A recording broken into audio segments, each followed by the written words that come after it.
Hey guys, welcome to Real Job Optional Freedom. Real estate can be complicated. Let an investor guide you. We are here to demystify the complex nature of real estate by getting you answers from professionals who are in the trenches so you can be the hero of your real freedom story.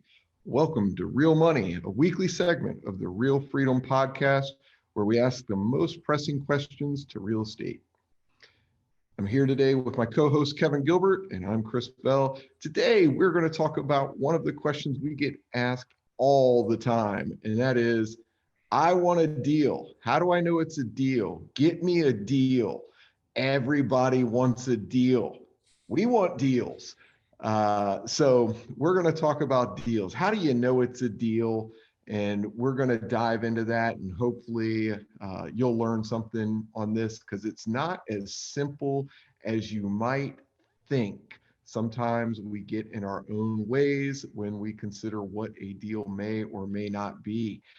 Kevin, any input on what is a deal? A deal is a little different for other people, but really you're looking for something that counts as an above average return.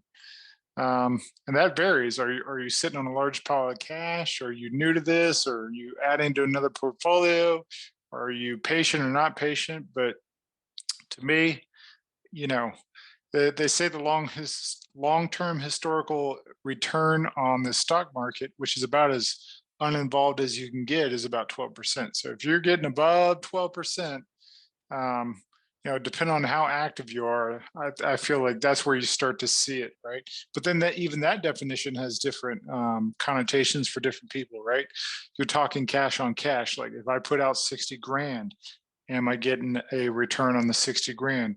If I have no cash in the money, but I'm controlling a property and I'm getting, maybe no money, but I'm doing principal pay down other stuff. So deal definition is different for different people. So, but it gets complicated, it gets fuzzy, and then everybody wants a deal, and you go to your investor buddy and you're like, give me a deal. And he's like, well, I mean, how is that different than just handing you money? Like, if I find the deal, if I do all the work, why would I give it to you other than just do it myself, right?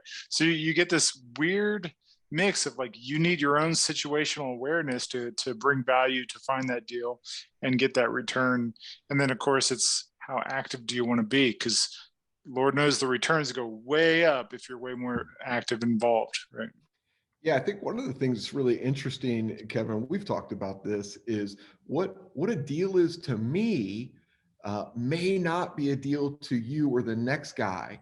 And it could be because I've got that, maybe that local knowledge. I might have a specific area of expertise that I can bring additional value to turn something that may not be a deal for you into a deal for me. And one of the things I've seen just over time is people that rent university type housing, or they're buying housing in local areas where there are universities at.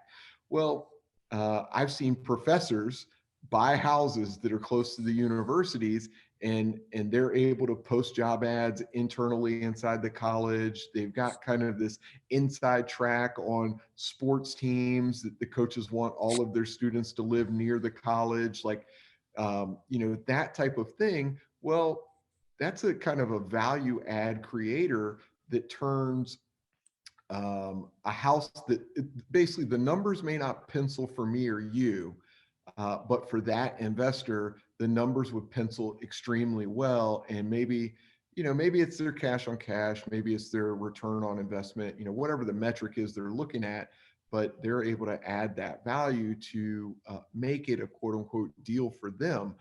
So it's just interesting when we start walking down this path, understanding that investors can work together because of that uniqueness in the market, where something could be very valuable to me, not as valuable to you. And it could be based on knowledge. It could be based on, some kind of other metric that you're looking at. So yeah. So we've heard this before in different firms of like, real estate is local, right?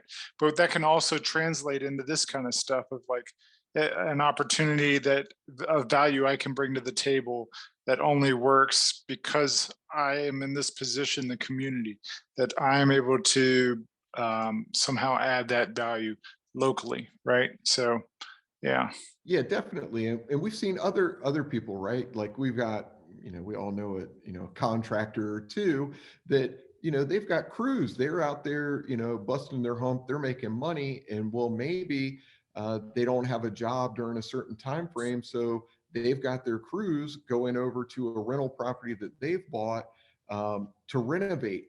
And their renovation cost is significantly less because they're basically just keeping their crews busy until the next job. So, that potential property where maybe it didn't pencil out to anybody else because the renovation costs were so high, to somebody who is a contractor, has that knowledge, has the workforce, they're just going in there and they're like, hey man, I'm going to kill it on this one because of my area of expertise and basically the value that I can bring to the table. Yeah, you talk about value brought to the table. You're describing somebody I met. I haven't talked to him in about 6 months, but it's because he's doing apartment complexes, right? So he's got a crew of people that go up and down the East Coast, but they're based out of here.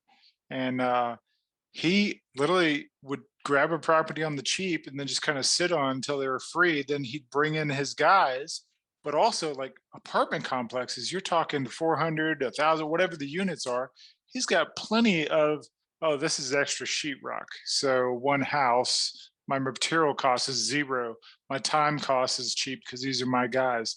Like me and you cannot match that. So you're like, what works for other people, you got to find. And then like, are you hands on or you hands off? So that's going to adjust your returns. What you bring to the table is going to adjust your returns. But I love your example of the college thing because I'm talking to somebody who's doing long-term rentals, short-term rentals, 3 6 month kind of stuff for corporations, and he's getting 4 or 5x of what a person would probably be able to rent it for on an annual lease.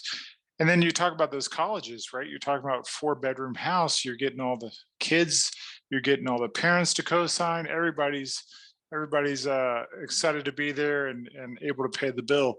And man, those can be phenomenal returns, right? But I mean, let's say you go to this college, you pick one up uh, off the market. You're paying full price. You're putting 20% down.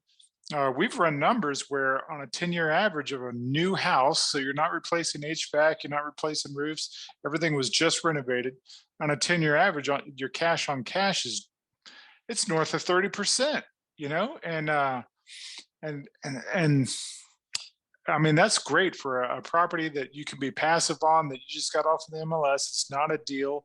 You didn't buy it at 50 cents on the dollar. You paid full retail, but it's also the power of leverage, right? You're 20% cash on cash. Your return of you put 20% down, your cash on cash return is over 30%.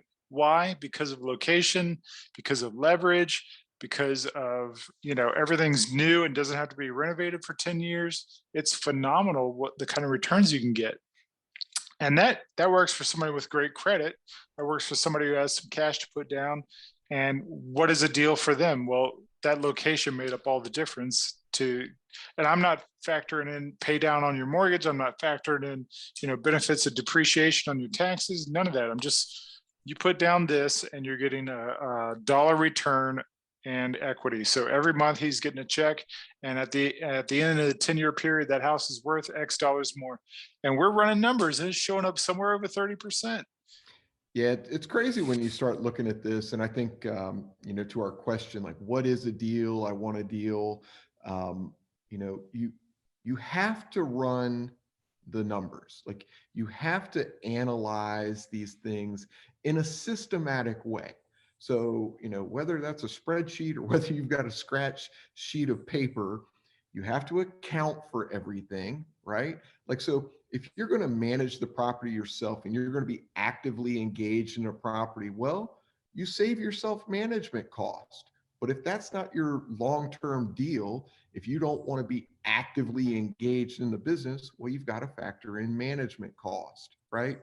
So you factor in all of your cost, whatever they may be, your principal, interest, taxes, insurance, capex, property management costs, maintenance costs. You factor all that stuff in, your loans, and basically see what type of return is this going to give me. Is it better than the stock market? Are you going to get cash on cash? Are you looking at just cash on cash, return on equity? So that's your appreciation factored in, and your debt pay down factored in. You're going to look at your internal rate of return, your return on the total investment. You're looking at all of that stuff, but not necessarily one of them is better than another. And that's another thing you mentioned was how involved do you want to be? And I think you need to run the numbers as if somebody's professionally manage it. You need to run the numbers as a worst case scenario because, you know, we see a lot of investors who don't put a value on their time and energy, right? They run the numbers as if they're going to spend 48 hours a month down there swinging a hammer at the multifamily house. And I'm like, well, that has a value. You're like, you're not spending the money, but you're spending the time. And often they don't factor that in the equations. So I actually prefer to run it as, man, I could hire an actual property management company to do this. Let's run the numbers like that. Man, I could hire somebody to do this. Let's run the numbers that way. And if it still works and you want to be down there swinging the hammer, then it just makes your return even better. But, we see that a lot where people don't factor in the whatever the cost is because they are okay cutting the grass themselves. I'm like, man, you still need to factor it into your numbers because I ain't cutting the grass. And, you know, Yeah. So, Kevin, you bring up a great point, man, because I have seen this where a family, so there was an investor in the family. It was somewhere between 40 and 50 units, all single family homes in kind of a depressed area, right? So he was managing them, he was fixing them up, he had his maintenance guys and all this stuff.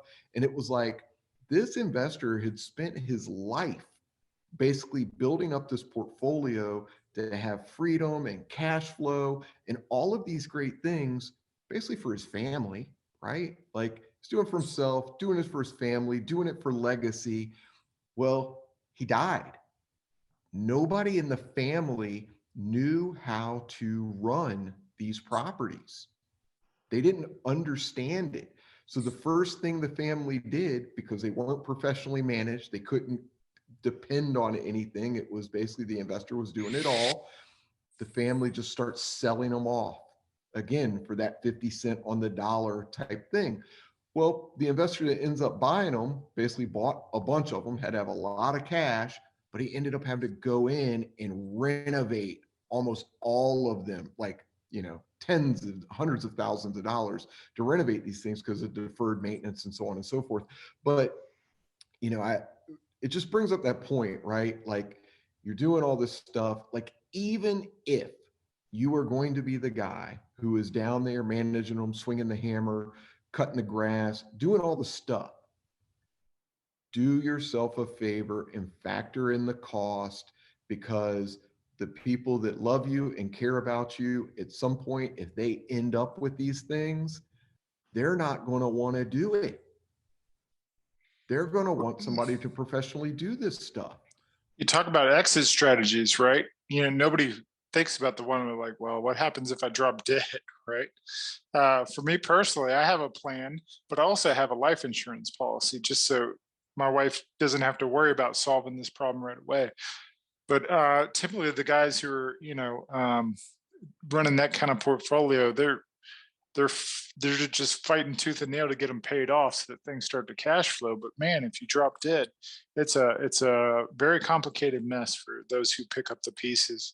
Um, and man, you just want to. That's why I like that life insurance policy or the big pile of cash. However you want to go, it's like it takes the pressure off the family who's grieving.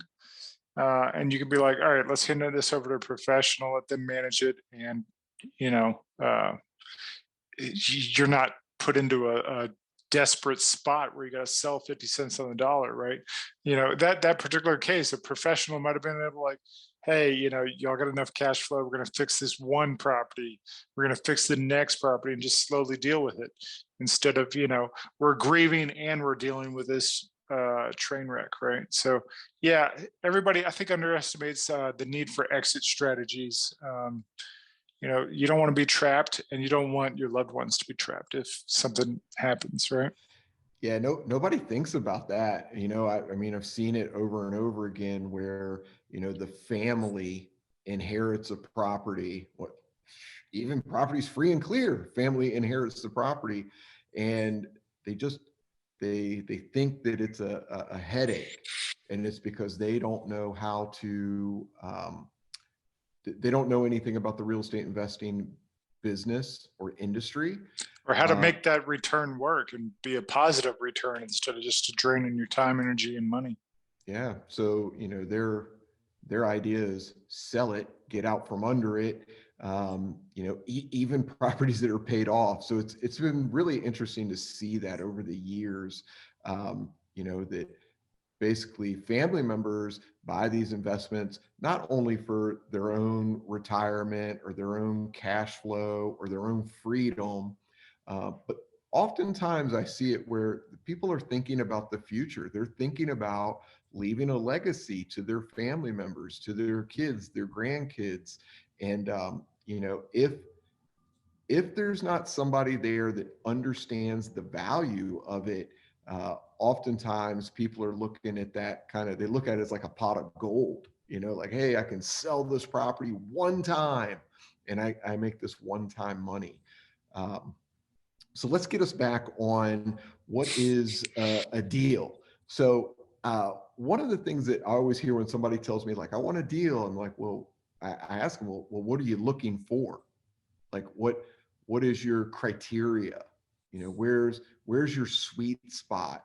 And oftentimes, like, they just look at me with this blank stare. They have no clue. So if it was a deal, it was $1 million house selling for $500,000. Well, they might not have the money to buy that, but that's a deal.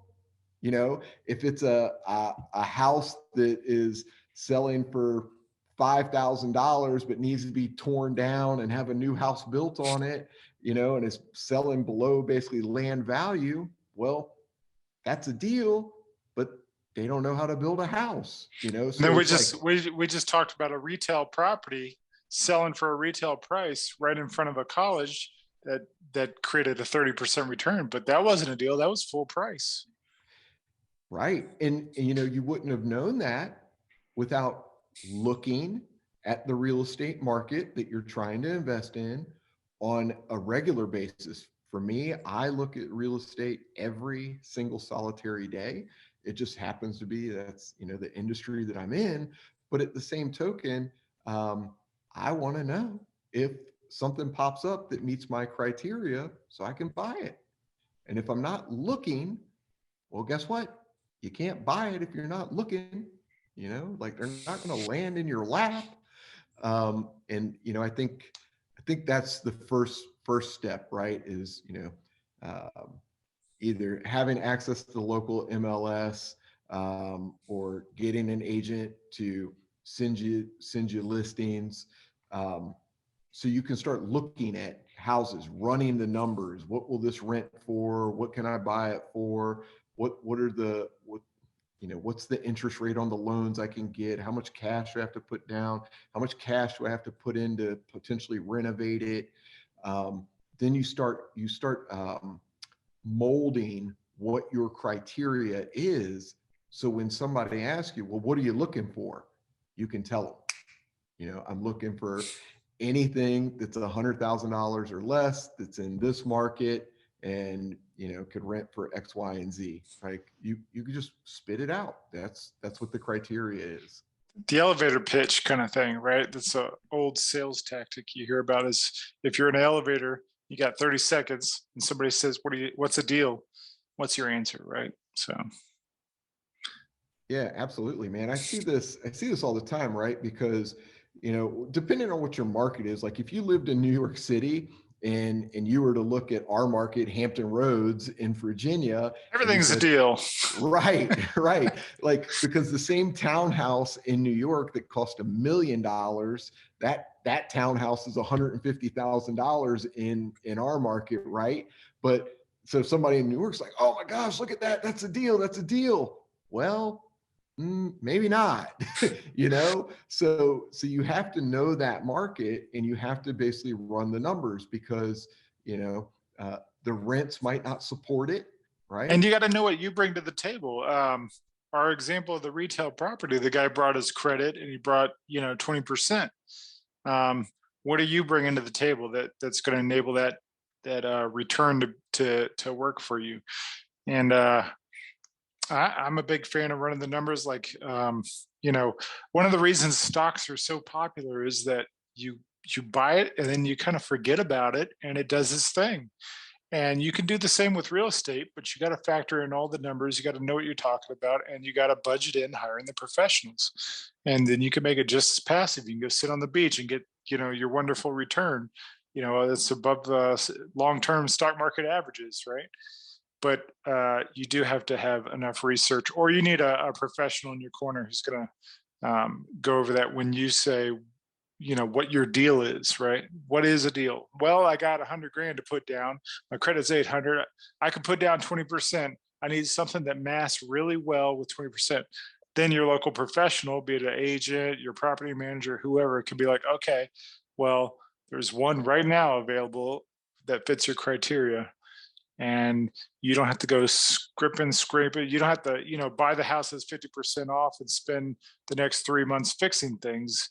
Um, if that's your criteria, you can write a check and save time, save energy, save mental anguish.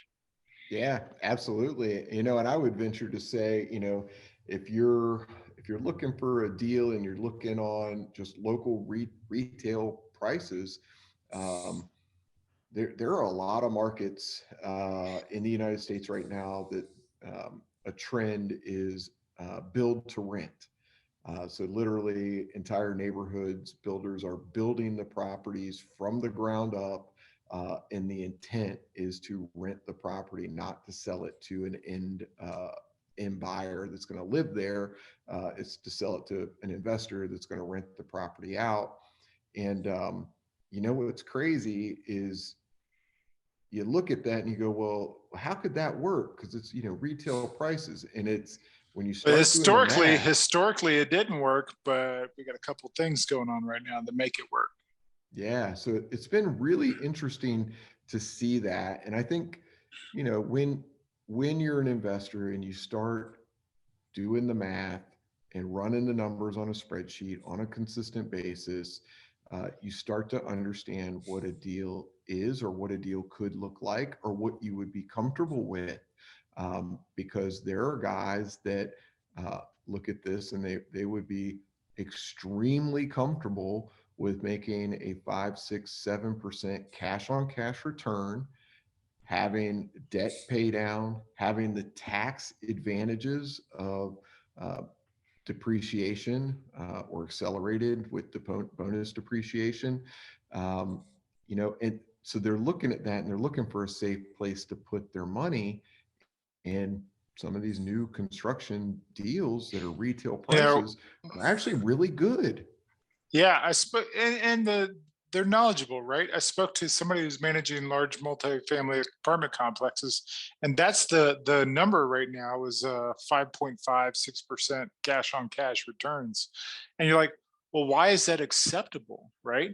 And it's because these guys know what they're doing. Your cash on cash may be your 5.5%, but they're also factoring in depreciation, they're factoring in principal pay down, they're factoring in all these things that the people new to the game are not considering, and they're able to pay more and get the return they're looking at. Multifamily that's generating 5 to 6% cash on cash return, 5, 10 years down the road, when you sell out, you're going to look back and your return was 16, 17, 18, 19, 20% returns, right? But somebody who just walks into the game is not looking at all those things. They don't know how to factor in the value of the tax benefits. They don't know how to factor in the value. They don't even know how to run the amortization chart to know what their principal pay down is over that same span of time. And you look at that return going in and they know, all right, we're going to sell this bad boy in 5 years, 10 years, and here's what it's going to be. And that's not even considering that, we're looking at rents go up over time, things change over time. Yeah, so you're right. So when you start looking at the multifamily space, on these 100, 200, 300 unit complexes, the reason when you start looking at the like their NOIs and looking at their cap rates and all of that stuff, they look so low. It's because it's not guaranteed. Nobody can write guarantee on it, but these guys have basically been doing this for decades and decades and decades, and they know almost with certainty that they've run all of the numbers, they've projected them correctly, and that is what the return is going to be, barring some catastrophic event. And it, when you try to look at what multifamily does versus what a lot of single family investors do, a lot of times a single family investor doesn't account for everything the same way. And even if they account for it the same way, oftentimes their their knowledge base isn't enough to basically get the right numbers in on the front projection to project it out correctly over time. And the other side of the coin is, if you're buying a 400 unit apartment complex, there is no market for a family looking to buy that thing, right? And I think that's where some of the market inefficiency comes in with single family that really allows us to crush these returns. Is our our math is run on it as a rental, but oftentimes the sales price, um, you have a bigger pool of buyers because not only are you looking at our investors who are looking to keep it as a rental, you also have homeowners who are looking for a family. And we have such a huge shortage of homes available right now. Like it's 4 million or so across the nation that don't exist that we need, right? And in normal times for the existing number of families we have, you just look around and the numbers are way off, right? And those houses haven't been built. Nobody built them in 2009, 2010, 2011, and we're seeing that. So I love that you can see a deal. It's single family, and you're like, oh well, I invest my cash, and that's a 3 or 4% return on cash, and you move on, not realizing what a great opportunity you're leaving on the table because you didn't run the math correctly. And it's just I love the single family stuff because of that, right? You talk about supply and demand. Well, your math can be fantastic. There's a huge demand for this stuff, and your property's valuations aren't always just based on what those rents are. They're based on what single family homes in the area go for families who are looking to actually purchase. So you get a larger pool of buyers. Yeah, we didn't even talk about this, Kevin, but um, if you are a home buyer and you buy a home because you want to live there, whatever the case may be, and you only put 3 or 5% down on that home, and you got a better interest rate because you were a home buyer, and Changes all then the numbers. you decide that you're going to move, or you want to move to the next house, or you want to go up, like Don't sell run that house. Keep it as a rental. run the numbers on your primary residence, because it could have significant returns on your investment, and it could be one of the best investments that you ever made. And then you start to realize that financing is such a big deal to the returns that you get on real estate. And if you just hold on to that first house, you can, you have to work with a lender that knows what they're doing so they can apply, rental income to your next home and so on and so forth. So it doesn't mess up your debt to income ratios as much. But you could buy the next house, and then that could potentially end up being your second rental. And then all the while, you only put down 3 to 5% on each house, whereas a normal investor going to specifically buy an investment property is pretty much bare minimum 20% down.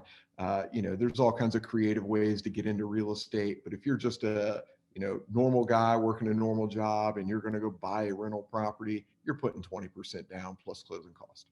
Yeah, I think right now most of them it's 25%. Yeah, so it's really interesting. I guess just to bring us back here, it's run the numbers, look at real estate on a daily basis, understand the value that you bring to the table, because you may be able to create a deal out of something that somebody else was not able to. That doesn't mean try to hold on and make a deal out of anything and everything just because Mhm. somebody's talking to you about selling real estate. Like, don't do that, because you could end up in a bad situation. But just understanding the local market, understanding the value you bring, and analyzing these things will start to really pay dividends for you so that you can have a criteria for what an investment looks like to you, what a deal looks like to you. And if you guys are liking this content, make sure that you are going to smash that like button, subscribe to the channel so you can get any updates when we're posting new videos. We greatly appreciate you guys being here. And one thing I wanted to mention before we jump off, Kevin, is when it's market specific and you're looking at other markets, you don't want to go investing in a market that has got a population decline. Don't do that. So you can look at stuff on the web where maybe it's citydata.com and That's a good one. look at the trends in the market. If the population is declining in a market, don't go there. Bad My favorite bad is the news. U-Haul migration. Go to the U-Haul's site and look at the migration of their vehicles. Yeah, That's my favorite one. one-way migration. So if somebody's got a U-Haul and it's going from California straight to Texas, that could probably be a good thing, right? Because ultimately, guys, what props up these housing markets is people don't buy houses on the house price; they buy it on the payments, and basically jobs, wages, basically support what people can pay on a monthly basis. So if you've got more people moving into area, it means job growth is good. So that's definitely where you want to be, because ultimately wages will start to creep up, and then housing prices kind of keep with that trend. That So also changes with the markets. Like we're noticing tech as interest rates are ticking up. Every Wall Street firm out there is changing, and you're looking at places that are heavy and important on industry, like tech heavy industries. They may not be able to pay the wages they were paying last year, and you might notice those median incomes come down. So you got to be current with that information. absolutely. And one of the reasons I love blue collar areas, working class people that go to work, and those are great places to invest in, and great houses to invest in, at least in my perspective. So again, super glad you guys were with us today. Hope you learned something about what is a deal. Hope you can get your criteria together so when somebody asks you, you can tell them. And don't forget to like and subscribe. Take care, guys.